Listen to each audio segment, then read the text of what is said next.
Bom dia, queridos, a paz do Senhor. Quero agradecer o louvor. Só o Juninho aí fica me ajudando aí a ministrar a palavra. Bom dia, né, a paz. Quero desejar seja bem-vindo, né, ao nosso culto. Ainda dá tempo de você compartilhar, né? No final, coloca aí o teu joinha se você gostou ou o teu dislike se você não gostou. Você fica livre, mas ainda dá tempo de você compartilhar essa mensagem, esse culto com pessoas que você sabe que estão precisando dessa palavra. Amém? Nós estamos em uma série, né, durante as manhãs, falando a respeito de cura divina, sobre Cristo, aquele que cura.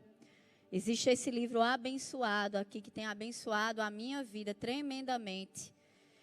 Se você tiver a oportunidade, você pode adquirir aqui no Verbo Shop, mas também você pode pedir pela internet. É um livro, é um divisor de águas na minha vida, no meu ministério. Eu sirvo ao Senhor há mais de 21 anos que eu sirvo ao Senhor, mas essa mensagem de cura, ela só ficou mesmo forte no meu coração há mais ou menos, meu filho mais velho, ele tem 5 anos completos, né? 5 anos e meio, e essa mensagem, estudar essa mensagem de cura divina, ela passou a ser uma realidade na minha vida há mais ou menos 5 anos atrás, apenas. Não me interessava muito estudar sobre esse assunto, afinal de contas, eu, graças a Deus, sempre gozei de uma saúde muito forte, né? Minha família, muito saudável, até que eu me vi necessitando dessa palavra, porque eu tive um filho.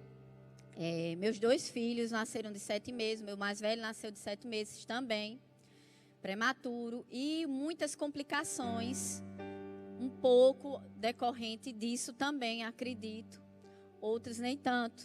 E eu precisei fortalecer, eu me vi em uma situação que eu precisei fortalecer a minha fé acerca de Cristo como aquele que cura na minha vida, aquele que cura o meu corpo físico, aquele que cura o corpo físico de todo aquele que crê nele. E Lucas, com 2 meses, que foi acometido de pneumonia, uma criança prematura de 7 meses, já teve que ficar internado. E naquele período foi muito difícil para mim. Eu já cria na fé, eu já cria na cura, mas eu não tinha aquela fé forte em cura, como eu tenho hoje. E a partir de que eu comecei a fortalecer, estudando a palavra de Deus, estudando livros como esse, a respeito de cura, também cura, a partir desse momento, né, a partir desse período na minha vida, passou a ser também visível e mais constante no meu ministério. Amém? Comecei a ter oportunidade maior e mais constante de impor as mãos sobre os enfermos e os enfermos serem curados. Né? Isaías 53 fala que Cristo, né, Ele tomou, certamente, Ele tomou sobre si nossas dores, levou sobre si as nossas enfermidades. Né, nós o refutávamos, diz Isaías, por aflito ferido de Deus, mas Ele foi transpassado pela minha e pelas suas transgressões. Ele foi moído pelas nossas iniquidades e pelas nossas enfermidades. Amém? Isso diz a palavra de Deus, isso passou a ser vida no meu coração a partir desse período da minha vida, a partir do momento que eu passei a me dedicar a estudar mais sobre os meus direitos, né, na cruz. Passou, além de ser vida eterna, comunhão com Deus, acesso a Deus, eu descobri que através daquele sacrifício, daquela cruz, eu tinha direito. Era um direito meu de andar em saúde no meu corpo, porque Cristo já tomou sobre si todas as minhas enfermidades, todas as suas enfermidades. E eu espero que depois da mensagem de hoje pela manhã, que você seja ricamente abençoado e fortalecido na sua fé a respeito de cura. E que você tome posse desse direito que já é seu. Amém? Já é seu. E, amados, eu queria compartilhar também um testemunho acerca do ministério desse evangelista tão poderoso que foi o Fred, né, o F.F. Bosworth. Ele foi um ministro poderoso. Ele tinha o cuidado de sempre, em todas as curas que foram evidenciadas em seu ministério, ele tem todos os registros médicos de que realmente, comprovadamente, aquelas pessoas foram curadas no ministério dele. E um, assim, testemunho muito forte é de uma garotinha que foi acometida de um câncer. O câncer se desenvolveu profundamente, internamente e exteriormente. Era visível. Gerou uma chaga exposta nela que ela tinha que passar alguns medicamentos somente para atenuar a dor, e ela fazia alguns curativos para cobrir esse câncer. E o médico, amados, teve compaixão dessa garota. E conhece esse médico porque outras pacientes dele, uma paciente dele tinha sido curado através do ministério do evangelista. E ele, por compaixão daquela criança, falou aos pais. Os pais não eram crentes, os pais eram céticos, os pais não conheciam o Senhor Jesus. E ele foi usado, aquele médico, ele foi ousado em falar sobre o evangelista. Eu disse, olha, tem um evangelista que está curando pessoas. Quem sabe a sua garotinha não vai receber cura também. E aqueles pais, a princípio, ficaram chocados, ficaram céticos. E falaram, eu não sei como você, médico, acredita nessas coisas. Como é que você pode acreditar nessas coisas? Você está brincando com a gente? E aqueles pais, como uma última saída para a sua criança, se viram pressionados a dar esse voto de confiança. E ir até as reuniões daquele evangelista, levou sua filha, criança, para assistir.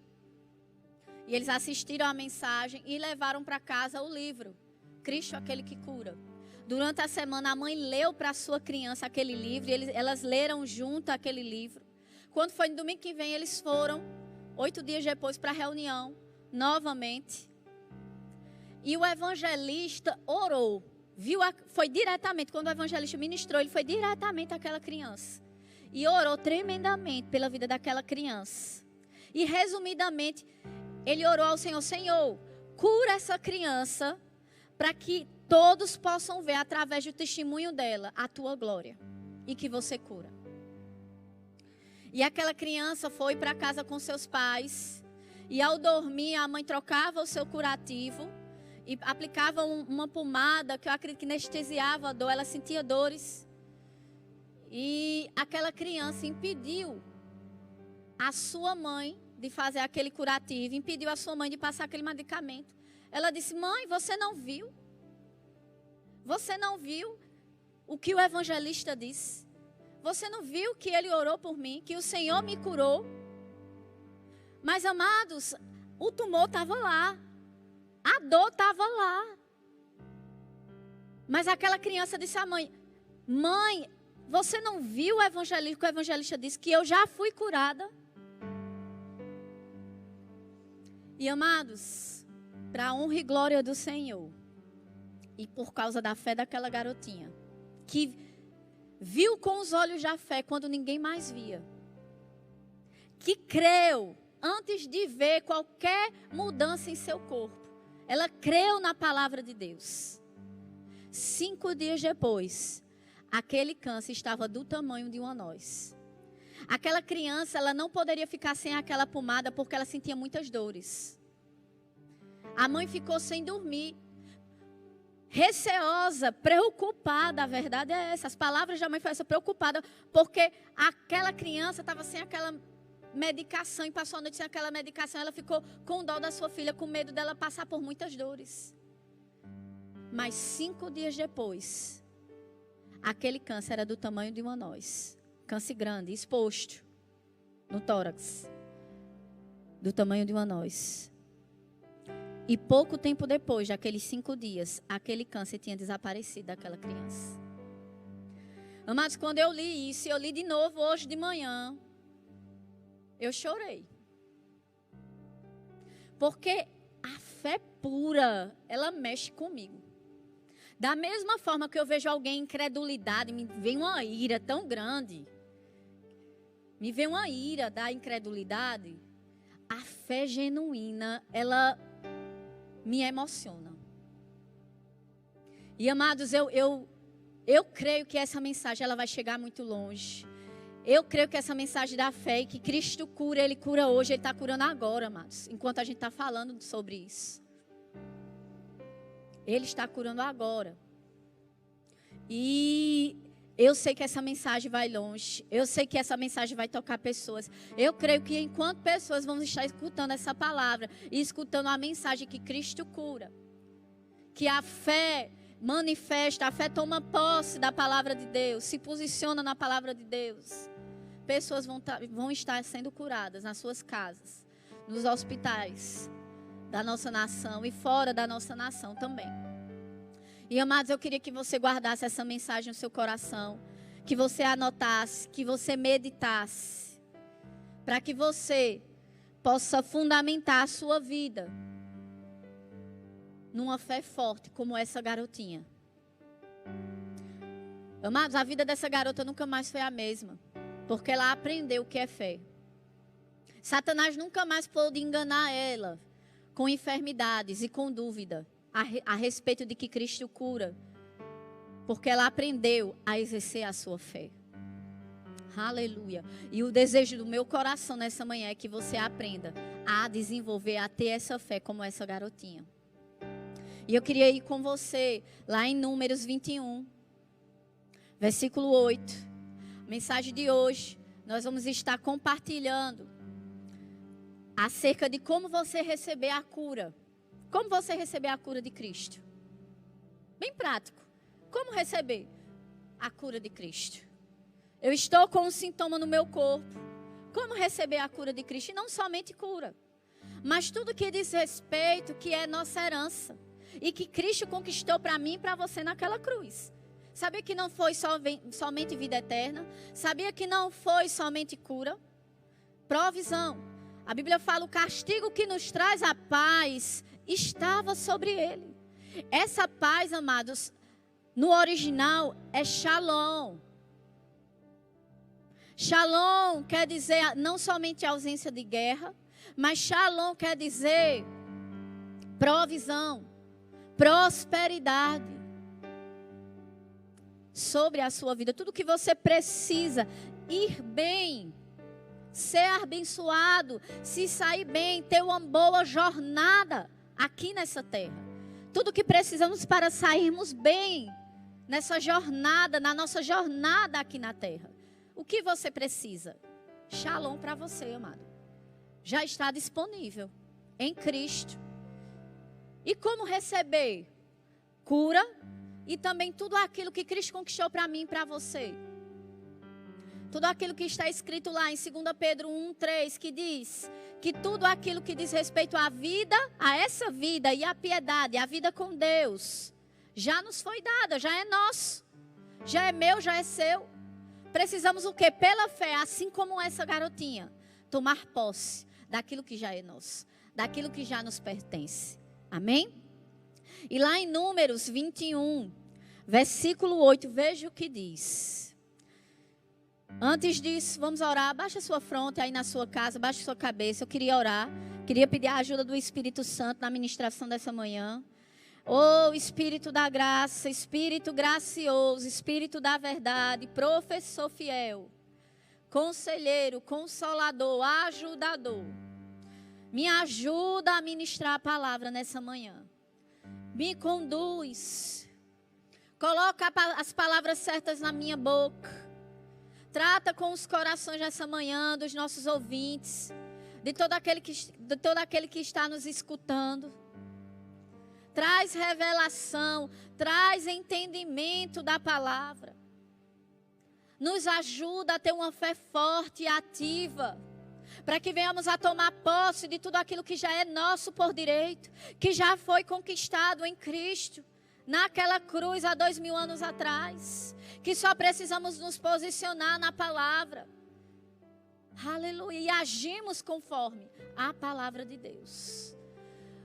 Oh, que não seja de sabedoria humana, que não seja de entendimento de homem ou mulher, mas que seja direto do trono da graça do Pai, para trazer libertação para as nossas almas, revelação para o nosso espírito e o nosso entendimento, iluminação chegando, Senhor, a respeito dessas verdades preciosas Que essa mensagem chegue aos 4 cantos dessa terra. Essa mensagem que Cristo cura. A mensagem que Cristo proveu todas as coisas que diz respeito à vida e à piedade naquela cruz. Que toda provisão já foi liberada ao nosso respeito. Que diz respeito ao corpo, à alma e ao nosso espírito, Senhor. Em nome de Jesus, te agradecemos. Amém. Pega junto comigo, Espírito Santo, nessa manhã. E número 21, versículo 8, diz assim: diz o Senhor a Moisés: faze uma serpente abrasadora e põe-na sobre uma haste, e será que todo o mordido que a mirar, que a olhar, viverá. O povo de Israel, nesse momento, ele foi acometido de uma praga de serpentes. E muitas pessoas já haviam morrido por causa dessa praga. Eu não sei se você já tem essa vivência, por algum motivo, por alguma experiência. Não sei se você já foi mordido por algum animal peçonhento, ou algum escorpião, ou qualquer outro animal, ou até mesmo uma serpente, ou uma abelha, ou um marimbondo. Alguém aqui que está presente, temos poucas pessoas aqui presentes nos auxiliando a ministrar a palavra para você. Vocês já foram picados por um marimbondo? Marimbondo já, né? Horrível, né? Dói bastante. Eu já fui picado por marimbondo. Dói, queima. E eu fui pesquisar mais a fundo, né? Fui ver alguns vídeos sobre picadas, sobre animais peçonhentos, sobre algumas serpentes muito peçonhentas, muito venenosas. E, amados, tem uma chamada a mamba negra lá na África. Ela é muito peçonhenta. Para você ter uma ideia, a cascavel e a jararaca, que são animais muito peçonhentos da nossa fauna brasileira. Esse animal africano, ele tem veneno e ele é mais 10 vezes, ou 100 vezes mais peçonhento do que as nossas cobras mais peçonhentas e temidas aqui na nossa fauna. Muito peçonhento. E tem um animal da nossa fauna, eu acredito que é a jararaca. Se não for a jararaca, me desculpe, é a cascavel, mas eu acredito que é a jararaca. Muitos dizem, olha, a jararaca, se picar você, se não matar, aleja. Alguém pode me ajudar? Cadê a bióloga aqui? Não, como é? Zara é o quê? Veterinária. Saiu, não foi? Mas, irmãos, é um desses 2 animais. A jararaca, ela pica, ela vai trazer necrose para o músculo onde ela pica. Necrose, ela faz uma necrose. E esses animais aqui, a Bíblia chama de serpentes abrasadoras. Por que serpentes abrasadoras? Porque onde elas picavam, devia fazer uma inflamação muito, muito, muito, muito dolorosa. E se você já foi picado por um escorpião, ou por uma abelha, ou por um marimbondo, multiplique isso por no mínimo 10 ou 100. Doloroso. E, amados, eu não sei se você já viu algum vídeo ou algum filme, ou você já teve a penosa experiência de alguém ser mordido por um animal peçonhento e você ter que correr para a emergência, ou talvez geralmente criança, e você corre, né? Corre rapidamente para a emergência de algum hospital para poder prestar socorro. Eu vi alguns vídeos, as pessoas ficam desacordadas. O veneno da cobra, ela paralisa. Não sei se você já deve ter visto, pelo menos num vídeo de uma cobra picando um ratinho. Eu acredito nisso. E, amados, o veneno da cobra, ela vai paralisando até matar. E dependendo da quantidade que ela injeta, que não é todo o veneno que está no corpo dela, porque se ela expelisse todo o veneno que está no corpo dela, ela mataria você quase que instantaneamente. Então, o tempo de vida daquela pessoa e para você prestar socorro depende muito de quanto veneno ela injetou em você. Então, você tem que correr rapidamente. Muitas pessoas vão desacordadas para o hospital, principalmente crianças, porque tem um porte menor. e pode ter, né, atinge o sistema nervoso, primeiro paralisa, você fica totalmente paralisado e você vai morrendo aos poucos, agonizando até parar de respirar. Geralmente é assim com a mamba negra, que foi a que eu pesquisei, porque é uma serpente muito venenosa africana e mais ou menos esse episódio aqui foi no Oriente Médio. Então provavelmente é uma serpente lá, dessa região. Como a Naja é outra serpente também dessa região. A serpente egípcia, que foi a que matou Cleópatra, também é dessa região. E por que eu estou detalhando tanto assim? Porque a gente precisa pensar e meditar bem quando a gente está lendo a Bíblia. Porque a gente fica com a ilusão que para eles foi muito mais fácil do que é com a gente diante das circunstâncias. A gente fica com aquela dor da gente diante das circunstâncias e acha que essa pena de nós mesmos vai comover a Deus. E a gente lê a Bíblia e as circunstâncias que as pessoas passaram sem meditar muito, com uma leitura muito superficial. E aquelas pessoas recebiam a instrução de Deus e se não obedecesse, iriam morrer. E a gente lê assim, eles foram picados, então se eles orassem por uma serpente, eles iriam ser curados. Mas não era tão simples assim. Amados, imagine você foi picado, uma picada muito dolorosa, muita dor aquelas pessoas estavam sentindo. Talvez você esteja aí sendo acometido por uma grande dor, por uma grande circunstância, e você está com muita dor no seu corpo, ou você está com alguma circunstância de necessidade, e você está vendo aí o grande gigante, talvez do desemprego, talvez das contas para pagar. E você está sendo acometida, não uma dor física, mas uma ansiedade na alma. Sabe, uma dor emocional. Não é uma dor física, mas é uma dor emocional. E Deus vem com uma instrução.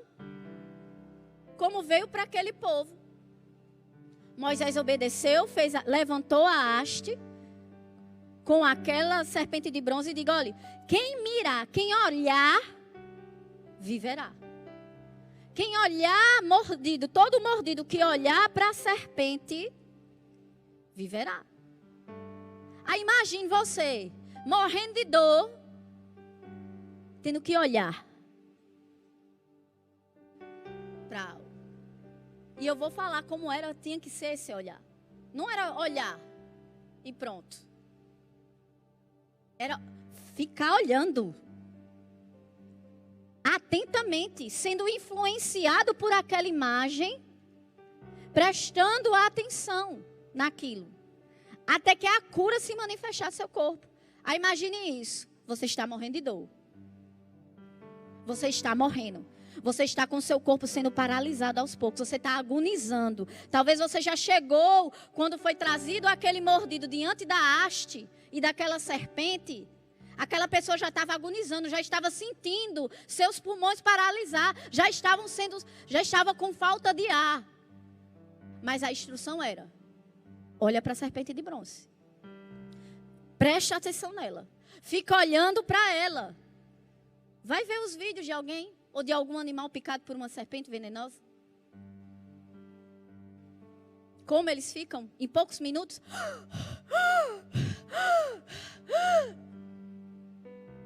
Corpo paralisado, asfixiado.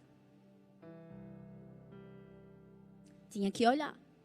Quem não olhasse? Versículo 9, vê o que diz. Fez Moisés uma serpente de bronze e a pôs sobre uma haste.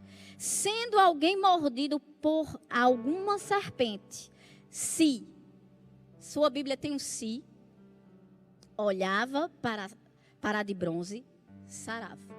Se olhasse. Então quer dizer que era condicional. Quer dizer que tinha alguém que olhava e tinha alguém que não olhava. Se olhasse, ia ser sarado. Se ficasse olhando, ia ser sarado. Se não desviasse o olhar para a sua situação em que você estava sem respirar, paralisado. Se você não deixasse de olhar para olhar o seu sintoma, que ali existia uma ferida dolorosa, e você continuasse olhando, você ia ser sarado. E amados, lá em Romanos 4, 19, 20, fala sobre o exemplo de Abraão. Lá diz que Abraão, mesmo levando em conta o seu corpo amortecido, o corpo de Abraão todo dia dizia a ele: você é um velho. Abraão, você é um velho. Como é que você vai ter um filho? Com a sua esposa, que é outra velha. E que além de ser velha, é estéril.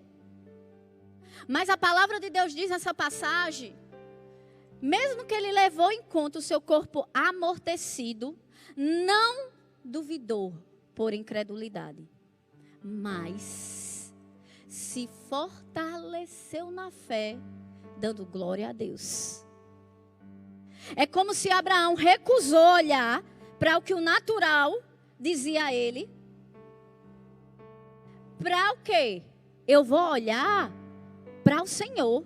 Eu vou glorificar ao Senhor.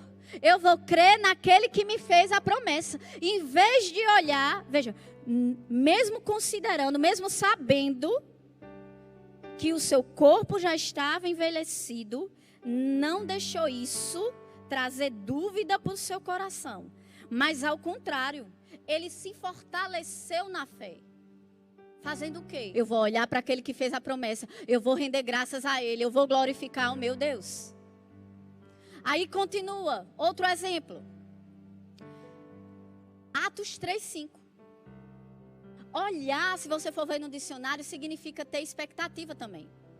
E lá nesse exemplo fala de um coxo. Receber algo. Um coxo. Chegou Pedro com João no templo. E a passagem diz que o coxo olhava para Pedro. Esperando receber alguma coisa. Então, olhar também significa ter expectativa. Aquele coxo, ele estava esperando receber, esperando receber algo deles. Aí Pedro diz: você não está olhando para a gente? Nós não temos pratas, nós não temos ouros, mas o que eu tenho algo e eu te dou. Em nome de Jesus o Nazareno, levanta e anda. Então, irmãos, olhar significa eles tinham que olhar, mas era olhar fixamente, atentamente, com expectativa de receber algo. Receber o quê? Aquilo que o Senhor prometeu. Olha, se você mirar, viverá. Se você mirar, se você olhar, vida vai vir para o seu corpo. Se você olhar, você vai ser sarado. Se você olhar, você vai ter livramento da parte do Senhor. Aleluia, glória a Deus. Olhar significa também considerar. Hebreus 11, a parte B fala que Sara recebeu o poder de ser mãe. Porque ela considerou, ela refletiu que era fiel aquele que fez a promessa. Então aquele povo olhava atentamente, sendo influenciado por aquilo que olhava, tendo expectativa e refletindo que aquele que prometeu que quem olhasse viveria, iria cumprir. Olhava, que aqui está no passado,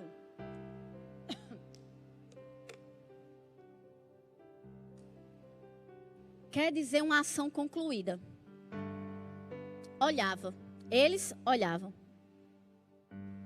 Eles olhavam. Ele olhava. Quer dizer passado. Não sei, professoras de português, né? Pretérito perfeito, eles olharam para a serpente. Esse olhar no passado significa uma ação concluída e fechado. Não é uma ação que se perpetua no presente ou para o futuro. Tem futuro do pretérito também. Mas sem banda na sua cabeça. Quer dizer o passado concluído. E sabe o que significa isso? Que eles tinham que olhar atentamente até que vida e cura se manifestasse no corpo deles. Eles tinham que olhar até que cura, até que a promessa se cumprisse no corpo dele. Você vê que não era tão simples assim? Já deu para você entender que não era tão... era fácil para esse povo da Bíblia. E para mim é mais difícil. Era fácil para o povo da Bíblia, porque Deus fazia assim. Não sei se você já teve esse pensamento errado. Parece que o povo do Velho Testamento, Deus respondia assim. E era com sinais, era com coisa mirabolante, e era instantâneo. Não, amados. Eles tinham que crer como eu e você tem que crer. Diante das serpentes, diante dos gigantes, diante da falta, diante do desemprego, diante de qualquer circunstância que venha até você. Como? Olhando para a serpente. Olhando para aquele que simboliza esse, que quem a gente mira e dele vamos receber vida.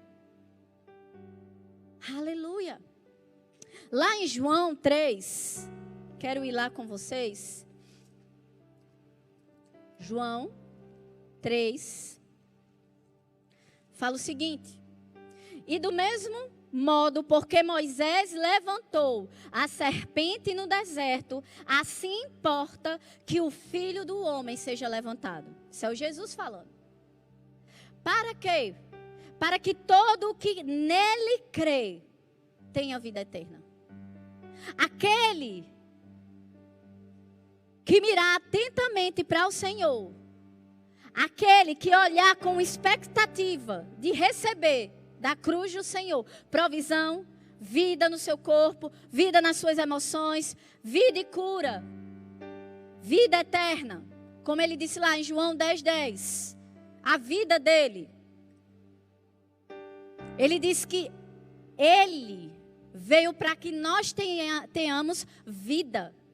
Vida ao máximo, até que transborde. Aquele que olhar para a cruz de Cristo, com essa expectativa que nele há vida, e que tem provisão para você, de cura, de shalom, de vida eterna. Nele crendo, esses vão receber as promessas do Senhor. E tudo aquilo que é direito seu.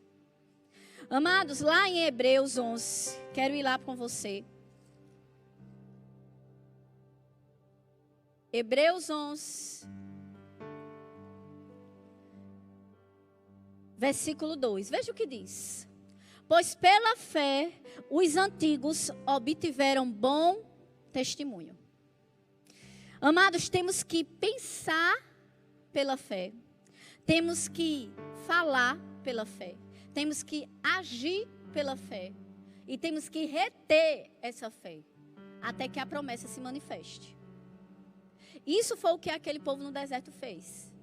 Mesmo com uma circunstância dolorosa em seu corpo, eles tiveram que olhar para a serpente, pensar nela, estar fixa nela, até que a vida que Deus prometeu, a cura que Deus prometeu se manifestasse em seu corpo.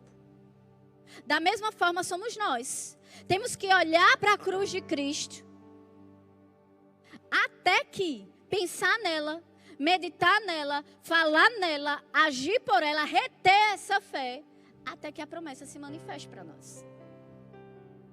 E lá em Hebreus 11, 2, como acabamos de ler, os antigos receberam bom testemunho. Por quê? Porque viveram pela fé. Aqui está, no capítulo 11, a galeria de alguns grandes nomes da fé. E por que eles tiveram esse destaque? Porque viveram por essa fé. Fé de ver coisas melhores do que esse olho natural pode ver. Do que esse nervo óptico pode captar. A fé, ela vê. A fé, ela consegue ver além do natural. Aleluia. Na verdade, meu querido, esse nervo óptico, ele capta somente as imagens. Quem enxerga é a sua mente. Quem enxerga é a sua mente. Bote a mão você que está em casa na sua cabeça. Quem enxerga é a minha mente. Eu estou falando isso biologicamente falando. Essa lente, que são os nossos, esse globo ocular, esse nervo óptico, ele capta as imagens e transfere para a nossa mente, para nosso cérebro, que lá inverte a imagem que nós captamos, porque nós enxergamos de cabeça para baixo, para você que não sabe. E tem uma área na nossa mente, uma área do nosso cérebro responsável para inverter e fazer com que eu e você enxergue. Na minha fraca biologia, a grosso modo, é mais ou menos assim que acontece. Jonathan está aqui para me ajudar também. Não está, foi embora. Não, está lá atrás. Que é o médico que deve estudar bastante biologia. Zara está aqui, também deve estudar bastante biologia. Não é assim, mais ou menos, que acontece? E eu vou te dar um exemplo prático. Não vou te dar um exemplo médico disso. Você, quando era criança, dormindo no seu quarto, sua mãe ia e desligava a luz, mas deixava a luz do banheiro ligado, do corredor, porque você não gostava de ficar totalmente escuro. Não era assim? Aí, de repente, você viu um vulto, um lençol, um vulto ali em pé, uma pessoa. Aí você se levantava depois de brigar com medo, para ver se era realmente uma pessoa. Aí você chegava lá, pensando que era um fantasma. Quando você chegava bem pertinho, era o quê? Era um lençol balançando, era uma toalha, era uma roupa que seu pai deixou lá. Por quê, amados? Porque quem enxerga é a nossa mente. Não é? Esse nervo óptico pode nos enganar. Vou dar outro exemplo. Quando eu era mais nova, né, para não denunciar a minha idade, e você também, faltou energia na sua casa. Faltou energia na sua casa. Está um breu, escuro total. Faltou energia na sua casa. Antigamente, o que é que a gente fazia? Tinha a gaveta na cozinha com as velas.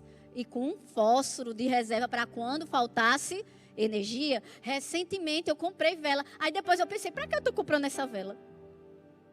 Mas eu comprei dois maços dois pacotes de vela, né? Por alguma emergência. E o fósforo, que não tem fósforo mais. Quase não tem fósforo mais na casa das pessoas e nem tem vela. É um sacrifício para procurar. Porque eu ainda estou nesse instinto. Falta energia. Primeira coisa que eu penso, irmãos, é a vela. Mas eu sei que é só quem tem a minha idade e para frente. Quem tem a minha idade para trás, não pensa em vela. Pensa no celular. Aí pensa, onde é que está meu celular? Mas eu quero ver, tem um pacote de vela. E se seu celular estiver descarregado? E aí? Guarde a gaveta da vela. E você lembrou do seu celular. E o que foi que você fez? Antigamente eu ia o quê? Para a gaveta da vela. Que eu sabia na minha mente onde estava. Mas está um breu. O que é que eu faço? Tateando no escuro. Procurando o quê? Na cozinha, porque eu sei. Estou enxergando com a mente. Meus olhos não estão captando imagem, mas na minha mente, eu vou lá, tateando para a gaveta das velas. Ou você, e quem é mais novo que eu, vai lá, eu sei, na minha mente, eu enxergo. Você faz uma imagem na sua mente. Deixei meu celular em cima da mesa. Deixei meu celular no meu quarto em cima de tal móvel. Você enxergou na sua mente. E você enxerga na sua mente. E você vai lá, tateando, até a mesa da cozinha ou da sala de jantar. Ou lá no seu quarto, tateando. Enxergando, porque se você não enxergasse, você não ia chegar lá. E você vai lá até em cima da sua cômoda e pega o seu celular e liga lá a lanterna. Porque você não enxerga com isso aqui. Você enxerga com sua mente. Isso aqui é somente um captador de informações. Mas deixa eu te dizer, amados, com a fé também podemos ter uma visão melhor, assim como os antigos tiveram. E porque tiveram o seu nome colocado na galeria da fé. Eu quero meu nome na galeria da fé. Eles enxergaram coisas melhores do que as coisas naturais. Eles enxergaram o Calvário, eles enxergaram a sua herança, eles enxergaram a promessa do Senhor com os olhos da fé. Aleluia. Porque os olhos da fé, eles se focam na palavra de Deus. Enxerga a palavra de Deus. E por meio desses olhos da fé, nós podemos enxergar toda a obra na cruz. Nós podemos enxergar tudo aquilo que já é nosso por direito. Tudo aquilo que a palavra de Deus que diz que nos pertence. Tudo aquilo que eu comecei falando. Que está lá em 1 Pedro 1:3. Tudo aquilo que diz respeito à vida e à piedade. que Deus já nos tem dado. Aleluia. Tudo aquilo que você precisa. Enxergamos como? Com esses olhos, com essa visão melhor. Que enxerga a palavra de Deus e que considera a palavra de Deus muito mais do que os sentidos naturais. Aleluia. Glória a Deus. Diga, Deus é bom. Aleluia. Glória a Deus. Vai lá para Romanos 4. Quero ler com você. Porque muitas pessoas não recebem a sua cura. Por quê? Talvez você tenha se questionado. Por que pessoas, algumas recebem, outras não recebem? Romanos 4, versículo 17 ao 19. Eu citei essa passagem bíblica, mas eu quero ler com você. Como está escrito: por pai de muitas nações te constituí, perante aquele no qual creu, o Deus que vivifica os mortos e chama à existência as coisas que não existem. As coisas que não existem. E outras versões diz, como se já existisse. Na Thompson diz isso. 18. Abraão, esperando contra a esperança, creu para vir ser pai de muitas nações, segundo o que fora dito, assim será a tua descendência. A promessa de Abraão é maravilhosa. Eu tive recentemente uma revelação sobre isso. Abraão, ele recebeu a promessa. Lá em Hebreus, até conclui dizendo que muitos deles não viram a manifestação da promessa. Abraão é um desses. Abraão viu um sinal do cumprimento da promessa, que era Isaac. Mas a Bíblia prometeu a Abraão que em você seriam benditas e que você abençoaria as nações. De ti sairia nações. Não era somente Israel. A promessa não era somente para Israel. Era nações. Aleluia. Versículo 19. E sem enfraquecer na fé, embora levasse em conta o seu próprio corpo amortecido, sendo já de 100 anos e a idade avançada de Sara, não duvidou por incredulidade da promessa de Deus, mas pela fé se fortaleceu, dando glória a Deus. Amados, existia os nervos ópticos, os olhos naturais de Abraão. Dizia a ele, você é um velho. Sara é uma velha estéril de 100 anos. Mas ele não deixou isso gerar dúvida no coração dele. Como ele fez isso? Em vez de se focar na sua circunstância natural, naquilo que você está sentindo, naquilo que você está vendo com os olhos naturais, se foca em Deus. Se fortalece na fé, se focando em Deus, olhando para Deus e olhando para a promessa de Deus, olhando para aquilo que Deus está dizendo para você. Foi isso que Abraão fez. E porque muitas pessoas não recebem a sua herança em Deus, a sua cura, aquilo que já é seu, que lhe pertence, conquistado na cruz de Cristo, porque erram nisso. Porque consideram muito mais aquilo que os seus olhos naturais, aquilo que os seus sentidos estão dizendo, aquilo que está sentindo, muito mais do que aquilo que a palavra de Deus está dizendo, aquilo que Deus está dizendo e até mesmo no próprio Deus. Por isso muitas pessoas não recebem a sua cura. Acreditam mais, preste atenção nessa palavra, acreditam muito mais no que estão vendo, pegando e sentindo no seu corpo. Acreditam muito mais no que os sentidos lhe informam do que, ou dando descrédito, no que Deus diz na sua palavra e no que Deus está dizendo para você. Você escolhe. Você vai dar muito mais crédito às circunstâncias, ao que o natural está te dizendo, ou você vai dar mais crédito, mais crença, mais fé no que Deus está dizendo, no que Deus está prometendo, no que a cruz te promete, no que Deus está dizendo para você. Você escolhe. Você que diz. Você vai preferir ter uma visão melhor da vida, vivendo pela fé? Ou você vai preferir ter uma vida natural, como qualquer pessoa aí no mundo? Salmos 7, 17, 107, 20, fala que ele enviou a sua palavra e ela nos sarou de tudo aquilo que era mortal. Isso é o que diz a palavra de Deus ao teu respeito. Isaías 53, 5, já citei aqui. Certamente, amados, certamente, Ele tomou, Cristo tomou sobre si as nossas dores. Ah, mas eu estou sentindo dor no meu corpo. Não. Eu creio muito mais naquilo que a palavra de Deus diz e que diz que certamente, é certeza, certamente, Ele tomou sobre si as minhas dores. Ele levou sobre si as minhas enfermidades. Ah, mas eu estou vendo os sintomas da enfermidade do meu corpo. Não, eu estou vendo.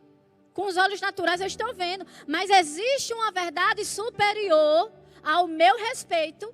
E eu acredito nessa realidade, nessa verdade superior, mais do que no que eu estou sentindo.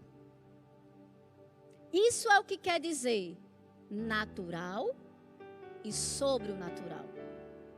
O natural está aqui. Mas o sobrenatural, ele está acima do natural. Verdade natural, ela se sujeita à verdade sobrenatural. A verdade sobrenatural da palavra de Deus, ela é imutável ao teu respeito. O que Deus diz na sua palavra, ela tem poder e ela não vai passar e ela está estabelecida eternamente ao teu respeito. Pela fé você toma posse dessa verdade.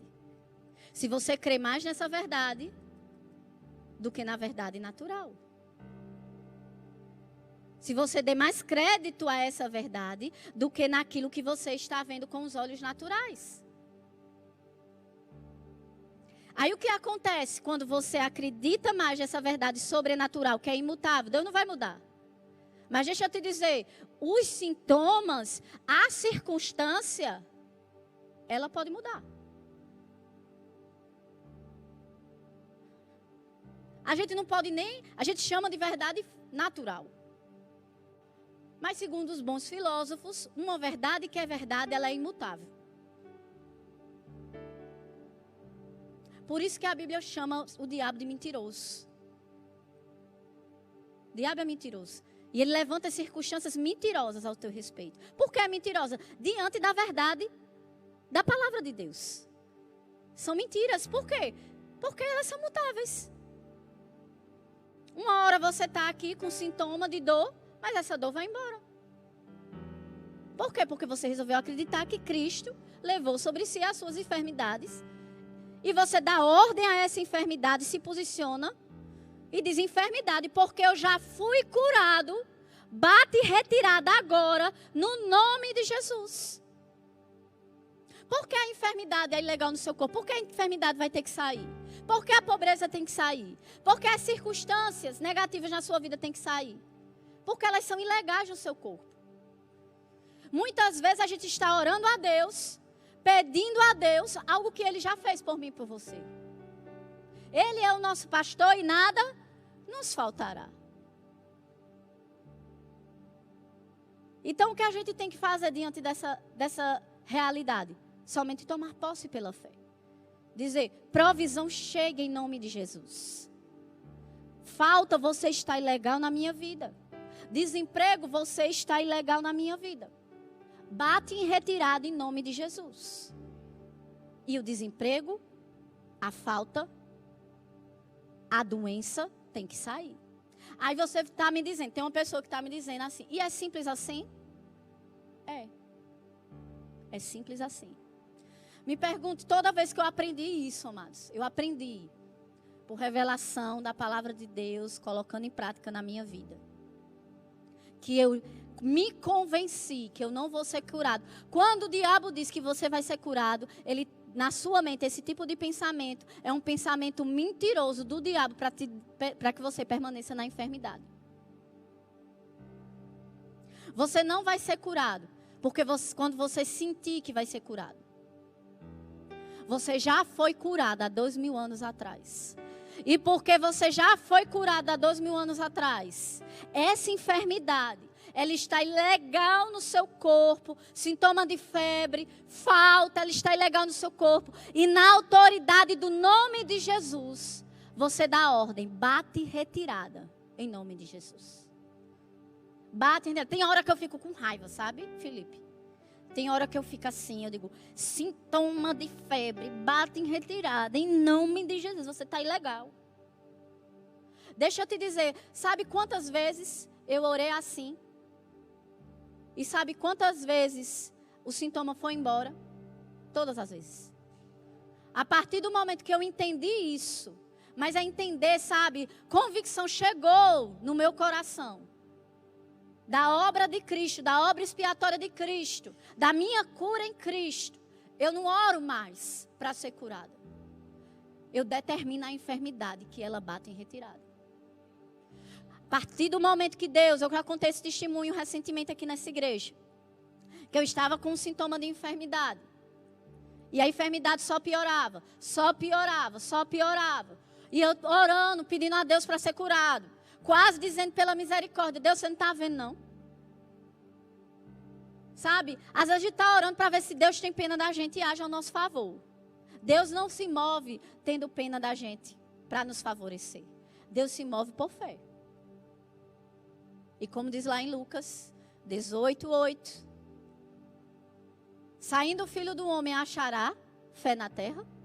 Jesus está aqui. Jesus está esperando por meio do seu Espírito encontrar fé, para que ele possa manifestar o seu poder. E naquele momento eu estava piorando dias e só piorando. Eu acho que Deus teve compaixão de mim. O Espírito Santo, e eu conversando, porque eu sou bem sincera, Deus ama sinceridade nas orações. Ele vai responder uma oração sincera. E eu estava sinceramente errada, orando a Deus. E Deus, graças a Deus, eu estava falando com a pessoa certa, mesmo errada, e Ele pôde me corrigir. E Ele me corrigiu, e Ele disse, diga a enfermidade. Por que você está tentando me convencer a curar você? A revelação de Isaías 53 chegou no meu coração. Certamente, certamente, certamente Ele tomou as minhas dores, certamente. Ele levou as minhas enfermidades. Ele levou, sabe? Está no passado, Ele levou. Eu não vou ser curada, eu fui curado. Eu fui curada. Eu não vou ser, eu fui. E eu tentando, Deus me cura, Deus me cura. Senhor, Jesus levou. E eu dizia, eu citava Isaías 53, Deus me cura, me cura. Pelas pisadas de Jesus eu já fui curado. Pela pisada dizendo a palavra de Deus para Deus. Amados, você não diz a palavra de Deus para Deus nesse momento, não, é errado. Você diz a palavra para Deus quando você está conversando com Ele em outros tipos de oração. Eu não vou falar agora, porque senão eu vou perder muito tempo. Mas na oração da fé, você diz a palavra e o comando para a enfermidade. Você disse enfermidade, eu disse só isso, enfermidade. Você está ilegal no meu corpo. Pelas pisaduras de Jesus, eu já fui curada, eu não vou ser sarada. Eu já fui, eu entendi, eu já fui. Eu fiquei tão alegre naquela madrugada, porque eu entendi, eu já fui curada. Eu não vou ser, eu já fui. Eu acho que eu caí até na risada. Eu já fui curada. Eu não vou ser, eu já fui. Enfermidade, eu já fui curada. Bate em retirada. Você, que a gente quando, né, o crente ele precisa se indignar. O crente parece que vai aguentando as enfermidades, as circunstâncias, o que o diabo está levantando, e ele vai aceitando. Mas deixa eu te dizer, quando você conhece a palavra, quando você fica indignado, deixa eu te dizer uma coisa. O diabo tem que sair da sua frente. Porque vai ser rebordosa no reino espiritual para ele. E eu fiquei indignada naquele momento. E eu disse, enfermidade, você está ilegal. Saia do meu corpo agora. Disse Isaías 53. Você está ilegal. Bata em retirada em nome de Jesus. Estava convicta daquilo que eu tinha feito. Aí você pode dizer, aliviou um pouquinho. Saiu no mesmo minuto os sintomas? Não. Mas eu estava convicta, amados. Eu entendi a palavra naquele momento. Eu tive revelação, chegou no meu coração. Em nenhum momento eu fiquei duvidando, porque os sintomas ainda estavam lá. Porque eu compreendi a palavra. Melhorou um pouquinho, eu consegui dormir, porque eu estava sem dormir, porque eu não conseguia respirar. Aí no outro dia acordei, melhor. E no outro dia, sem sintoma. Quando já fazia mais de 8 dias que eu só piorava a cada dia. Fé funciona. Fale para a pessoa do seu lado, diga, fé funciona. A fé agarra, a fé toma posse. Aleluia, glória a Deus. Aleluia, Deus é bom. Amados, tudo que temos que fazer é crer de todo o coração. No que as escrituras estão dizendo e recusar a olhar para tudo aquilo que está contradizendo a palavra de Deus. Não acreditando ou pensando nelas. Não deixa pensamentos contrários àquilo que a palavra de Deus diz ao teu respeito ficar ali na tua mente.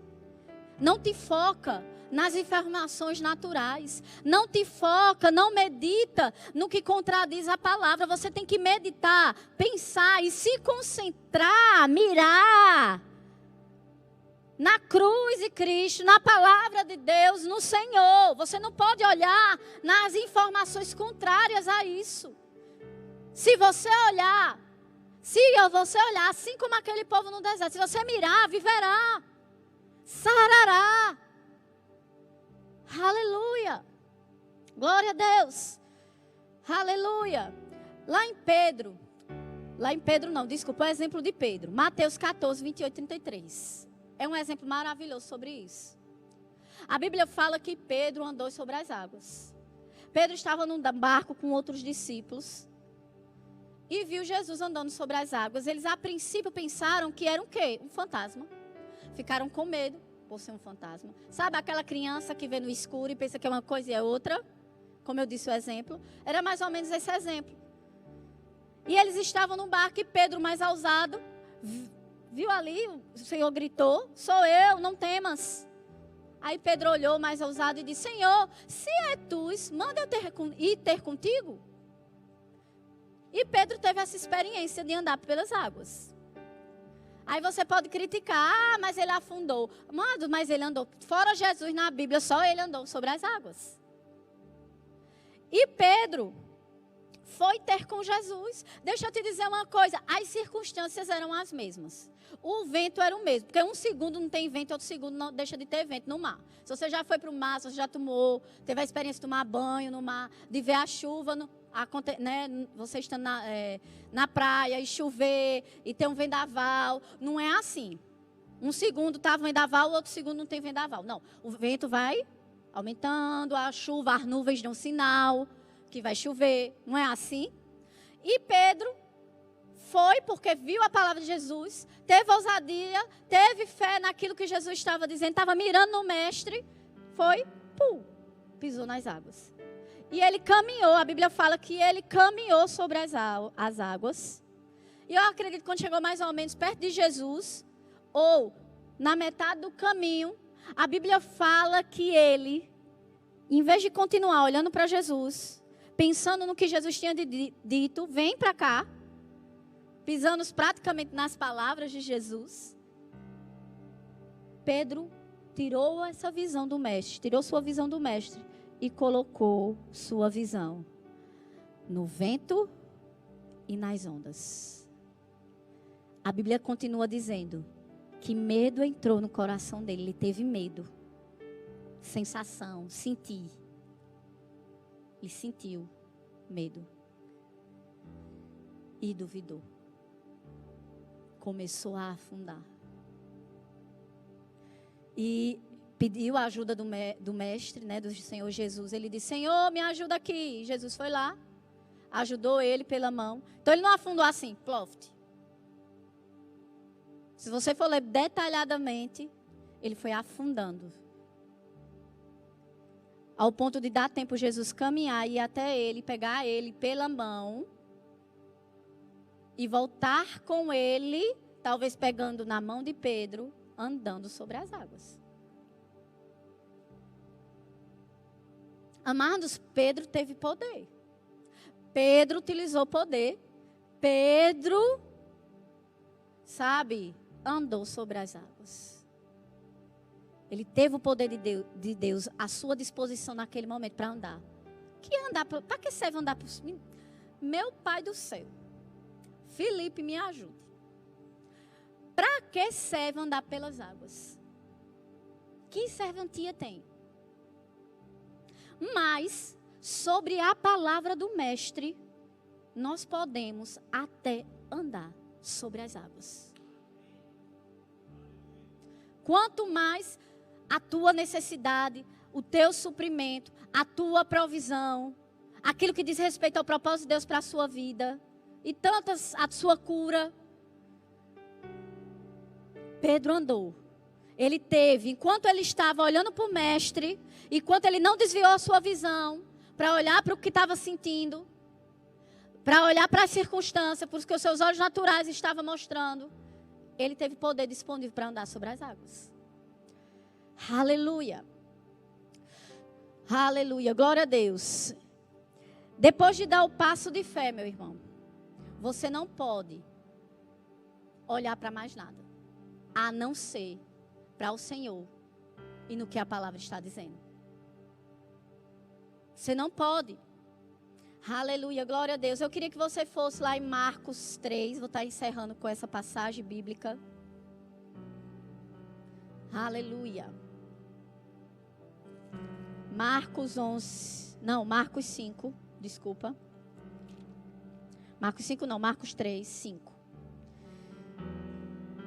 Amados, a palavra de Deus, quando ela ocupa a nossa mente, ela é muito mais forte do que qualquer circunstância que Satanás possa levantar para fazer você duvidar. Se você fazer a palavra de Deus, ocupando a tua mente, enxergando com esses olhos da fé, nenhuma circunstância que o diabo se levantar diante de você vai fazer você duvidar. E lá em Marcos 3, 5, diz um exemplo da cura de um homem que tinha a mão ressequida. Era um dia de sábado, e Jesus chegou para esse homem, olhando-os ao redor, indignado e condoído com a dureza do seu coração, disse ao homem. Porque ele estava na sinagoga e os judeus não queriam que ele curasse no sábado. Aí Jesus disse, é lícito fazer o bem ou o mal no sábado. É lícito salvar uma vida ou matar no sábado. Por isso que aqui essa passagem diz que Jesus ficou condoído com a dureza do coração dos fariseus. Mas ele se dirigiu àquela pessoa, aquela pessoa enferma e disse ao homem, estende a mão. Queria que você fechasse a Bíblia. Não lesse mais. Jesus chega para um homem com a mão ressequida. Diz ao homem, estende a mão. Pensa um pouquinho comigo. Jesus chegasse para você, você está falido, você está com contas para pagar, e a orientação de Deus fosse, faça uma cesta básica e vá dar a fulano de tal. Vá até a casa de Cicrano e paga uma conta de Cicrano. Aí você vai dizer, Senhor, eu acabei de orar dizendo que eu estou cheia de conta para pagar, e você diz para mim, a orientação sua, que eu vou na casa de Beltrano e vai pagar a conta dela. Talvez fosse você com aquele, se você tivesse aquela mão ressequida naquele momento, você tivesse dizendo, Jesus disse para você, estende a mão, aí você, bravo, né? Você não está vendo não que a minha mão é ressequida? Não, amado, Jesus estava vendo. Ele não tinha problema de visão, não. Ele estava vendo. Mas ele estava vendo com uma visão melhor. Ele estava vendo aquele homem curado. Ele estava vendo com o natural. Ele tinha visto. Mas ele estava vendo com uma visão melhor. Amados, eu creio em você vendo com uma visão melhor. A partir de hoje. E Jesus disse àquele homem, estende a mão. E se você for ler depois, na passagem, a Bíblia diz que aquele homem obedeceu e estendeu sua mão. E quando ele estendeu sua mão e foi estendendo sua mão, enquanto ele foi obedecendo a orientação do mestre, a sua mão foi ficando curada.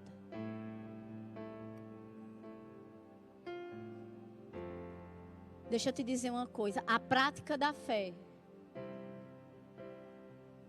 ela exige que você pense a fé, fale a fé e haja pela fé. Quando Deus libera fé para você, fé chega no seu coração porque você ouviu a palavra, porque você ouviu uma instrução de Deus no teu coração. Ele espera que você obedeça, Ele espera que você haja por essa fé. Aleluia. Ele espera isso de você. Quando ele chegou para aquele cego do tanque de Siloé, amados, Jesus cuspiu no chão, fez um lodo e colocou nos olhos do cego. E disse para o cego, vai no tanque e se lava. Se fosse você, um ministro chegasse para você e dissesse que você está com uma dor nas costas, enfermidade, ele cuspisse nas suas costas e disse, vai tomar banho, quando você voltar do chuveiro você vai estar curado. Você ia dizer o quê? Você talvez fosse dar umas bolachas no ministro porque cuspiu em você. Mas, amado, aquele homem, aquele cego estava em fé. E ele obedeceu. Ele agiu em fé. Ele foi lá, convicto que quando ele lavasse o seu rosto naquele tanque, ele ia sair dali completamente sarado e enxergando tudo. Amados, Naamã, o sírio, o leproso, chegou, viajou não sei quantos quilômetros da Síria até Israel. Você acha que esse homem não tinha fé? Ele se deslocou a pé no lombo de um cavalo, de um jumento, de uma carroça. Não era de avião, não. De um país para outro. Você acha que não foi fé que trouxe aquele homem do país dele para a nação de Israel? Atrás daquele profeta? Você acha que ele não estava crendo? Ele estava crendo. Mas o profeta nem quis receber ele. A instrução de Deus foi: se lave 7 vezes no rio Jordão. Naamã ficou irado. Naamã não quis obedecer. Quase que perde a bênção e o milagre. Porque não entendeu que a fé tem ações correspondentes. A fé, se ela não é seguida de ação e de agir conforme aquilo que você está pensando e falando, ela fica infrutífera. Ela não tem resultado. Aí Naamã tinha um servo muito inteligente e disse: Senhor, a gente viajou de tão longe. Se ele tivesse pedido uma coisa mais difícil, você não teria feito? Aí Naamã foi lá e obedeceu. E o que foi que aconteceu? Foi curado. E os 10 leprosos? Disse: Senhor, tem compaixão de nós. Lucas 17. E o Senhor disse, nem impôs as mãos, nem disse nada demais. Só disse: vão se apresentar ao sacerdote? Aí a passagem do Senhor diz: eles obedeceram. Eles poderiam dizer: meu Deus, nem orou por a gente, nem quis ver a gente, nem tocou na gente, nem falou para a gente.